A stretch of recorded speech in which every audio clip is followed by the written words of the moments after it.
Well, hello.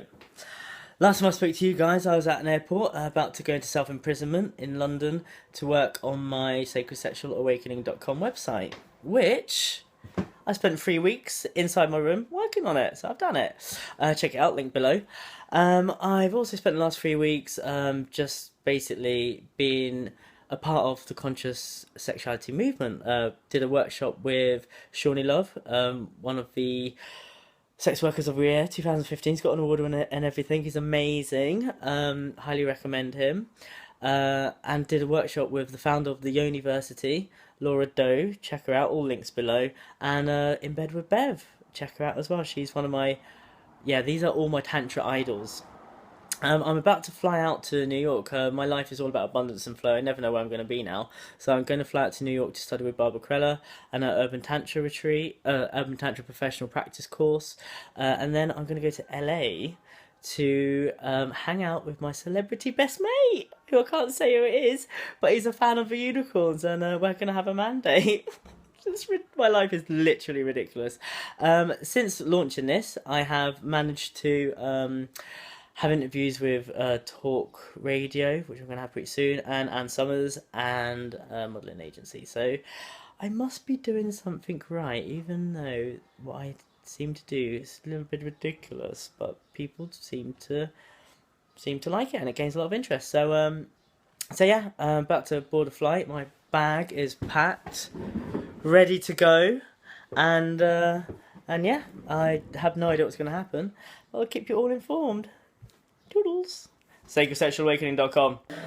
I'm just going to say goodbye to my housemate, Crystal Star. Not seen her in a documentary. There she is. She's like a Palladian professor. Love you! Love you! Just landed in New York 4 hours ago. Running along for ninja school. The three of we. My best mates from Burning Man. The divine masculine, working on his superpowers, Qigong. Highly recommend it to everyone. Ancient wisdom. Oh my god. The best place to be in New York City! This moment, right now, is the first night in New York.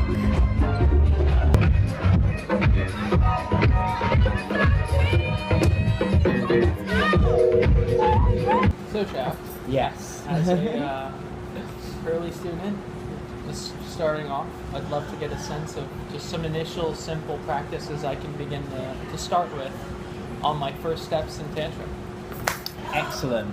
So basically, the quickest, simplest thing, as I've only got 4 minutes before I rush off to see Barbara Corella for Urban Tantra course, who's one of my Tantra idols, is this. So basically it's all about the microcosmic orbit. You want to circulate the energy. So instead of the normal way we have sex, a woman would suck your life force out and you will ejaculate inside her. Because that's the way we create life. What we want to do is energetically reverse that. So we visualize through visualization and intention. The energy starts from her heart. She pushes it out of her yoni into your lingam, and you bring it up and out your crown into her crown. So you circulate it the reversed way. And this totally works because when I was with my tantric lovers who haven't heard it this way, I would just ejaculate with them straight away. And I'm like, honestly, I am tantric. I usually don't come. I don't know why this happened. And then I asked the forum, the secret tantra forum, why was this happening? And they said, you've got to tell them to do this thing. Got it. So I have to recruit my companion into this process of doing this microcosmic orbit and reversing the flow. Yeah. Got it. So it starts with visualization, and then it has to be met with the partner as well. Yeah, you've got to trust her. She's got to keep her end of the bargain. Like, it's a two-way thing.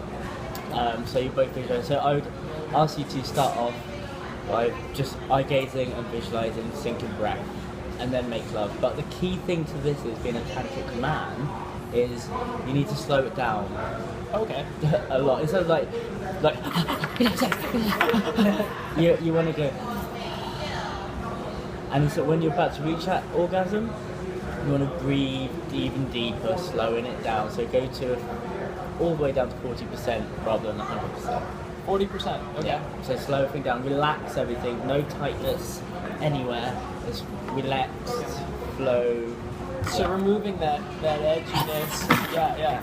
You're keeping it slow. So Now, what if the girl speeds it up? Is that totally fine. She's gonna have yeah, it's totally fine for her. you have to be the Shiva. You have to be present. You have to hold the Shakti where she can be wild and free. awesome? I'm glad for this first homework assignment. I'll let you know how day one goes. Excellent. Thank you very much. Late for school as always. A sparkle hall's wet dream come true. So many sparkles. Just did an interview for Talk Radio on national radio about yoni massages. I was basically the expert on it. All I had to do was just promote my site, sacredsexualawakening.com, talk about yoni massages. Instead, I ended up talking about ayahuasca, Lady Gaga's very public awakening, the collective consciousness, Shiva Shakti energy. I basically left them completely speechless at the end of it, after my 23-minute interview. Did I do the right thing? Did I do another Vice documentary? The inner human voice in me is going, "You're fucked up!" Whereas the Shiva, the divine masculine, is going, divine planning, it's all going to work out okay. Did I fuck up? No, it's probably going to work out okay. It usually does. Everything turns out sparkly in the end. Only time will tell. They're hard about that. Day 3 of my urban tantra course, and fell in love, which is always nice, with a mythical creature. Also learned a new breath technique, which is very good to take to my clients. And met another unicorn, which is I love meeting more unicorns. It's great. Also, I've got a weird sensation of feeling really content. I just went to cinema by myself, World of Warcraft, loved it. I have no desire to go out and party, which is very unusual for someone like myself, who is a massive hedonist. Sustainable sacred hedonism is the thing. Check out my last video. So yeah, I'm a bit bamboozled about how happy and content I am without having to go out and party all the time. Very unusual. So look forward to tomorrow. We've got a big day ahead of us. Can't talk about what happens in it just yet, but we're finishing late. Might even have an early night and cuddle myself. Quite happy with that. This isn't weird at all. It's like a voodoo tree.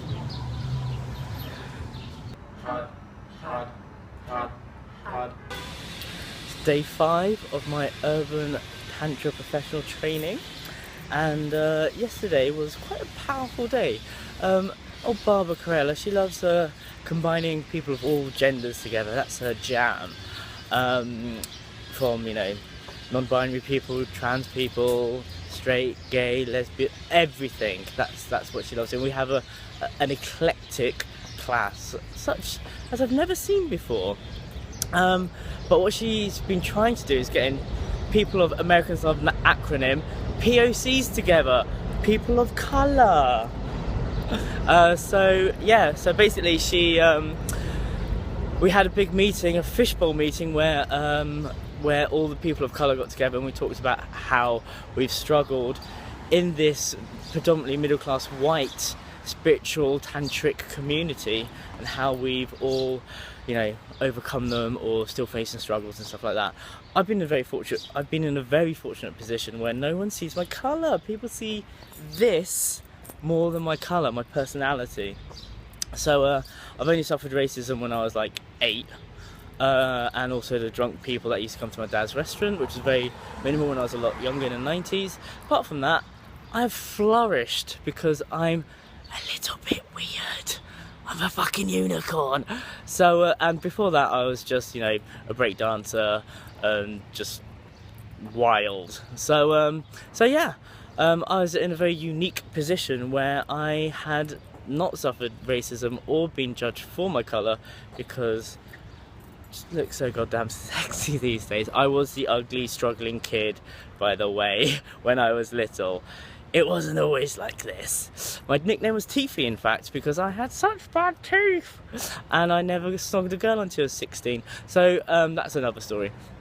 So yeah, I was in a very unique position to have never suffered racism or been judged for my colour, because I've been always judged for my personality, which has shined out before my colour.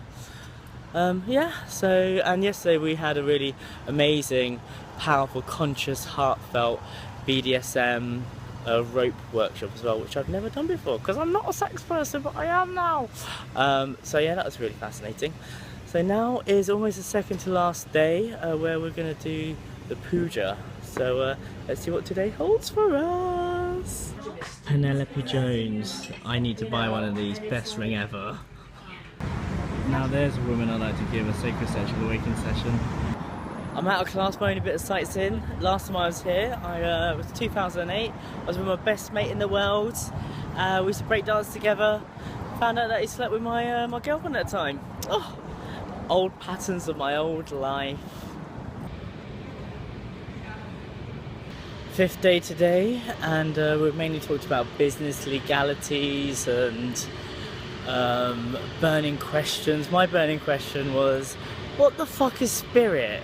And what do people mean when they say spirit flows through me? So I got that answered by some experts. So Barbara Corella's class is basically full of world-renowned sexperts, basically, from all walks of life, from like proper woo-woo stuff like shamanic sex people to magic god sex people to people who are academias or unicorn superstar porn stars. So they all had answers, and basically spirit, from what I gathered, means your gut instinct, intuition. Intuition doesn't mean you could read minds. Intuition is what your body's telling you.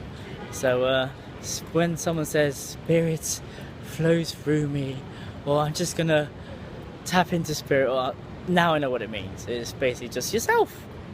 You're the god, you're the spirit. So yeah, that was fascinating. And then we had our final puja party, where I gave a twin goddess awakening, my favourites. Caught the attention of Barbara Corella, who's obviously one of my Tantra idols. I offered her a session and she said yes. And one of the titans of Tantra, who can't say who it is, she was watching it as well. And I basically go into a trance state when I'm doing it, where my eyes roll back and I'm channeling Shiva. And she said it was inspiring. I love this. I love my life. It's great. I love my life. It just doesn't make any sense, but it's brilliant. It makes perfect sense to people in my community, but the normals just won't get this at this moment in their time. So yeah, today was a good day. And it's still, for some reason, I just have no desire to go out, to be seen, to be out there showing off. It's very, very strange for me to feel this content and happy. Wrapped apples are the future, because nature can't do it itself. So I'm with the Tantra Titan, the goddess of consent, the famous Betty Martin. So, what advice would you give not so young sacred sexual awakener who's getting into this type of world? So, was already in it already. Yeah, but... Are you talking about someone who wants to do this kind of work? Yeah, exactly. Yeah, actually, get on the table. Get on the table. Get on the table. You go get sessions from for yourself that are just about you, because what your ability to serve and give is limited by your ability to receive sessions for you. And that's by far the most important part that you can do to be a practitioner of any kind, is get on the table. One could start this kind of work, or any kind of work, like, okay, I'm going to learn this technique, and this technique, and this is cool, and this is cool. But that's not the place to start. The place to start is seeking your own healing and your own growth, because it's for you. Yeah. And then your work will grow out of it.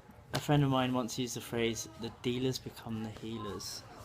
So in my old hedonistic world, we're all into drugs and being wild, and then we found a way to heal ourselves. Yeah. Yeah, we need each other. Yeah. That's the way of it. Oh, thank you very much. There you go. The famous Betty Martin, Will of Consent. Check it out. Thank you.